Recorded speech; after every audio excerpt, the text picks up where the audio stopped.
gusto niyo po yung operational na private property dito o resort site, yung campsite po natin, Bagdak Winds, yun po yung nadaanan dito. Yung mga hindi po tumaan sa sementeryo, nadaanan po yung Bagdak Winds. Kung nakita niyo po, sino ba yung mga first time nakakita ng kasoy?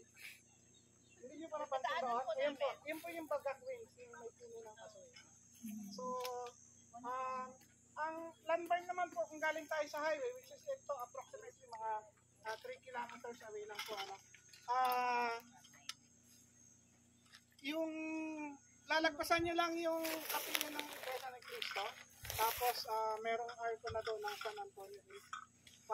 Tapat din siya ng parang simbahan po ng Mormons yun, Mormons ata or Christian Church. So, tapos makikita nyo na po, welcome to Bagdak Winds campsite. So yun nga po yun. Dito rin po kayo tatanggol. So, marami po tayong way dito. Yung mga gustong sa tahimik po tumaan, ayun, sa may sementeryo nga po sa Sumabala. Hindi ko nakatang dinaanan. Ito po ay Tulog ka eh. Barangay Road.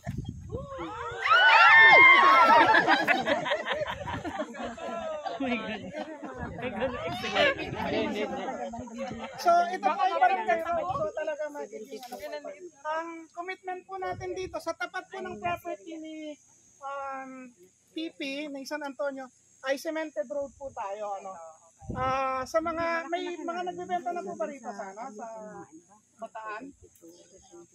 So kasi dito po ang mga price point dito may mga 2.5. Tayo po kasi 6.5 eh. Why? Ano pong difference natin? Kasi po tayo ay hindi po tayo regular na yung farmland ang category. Ito po ay residential.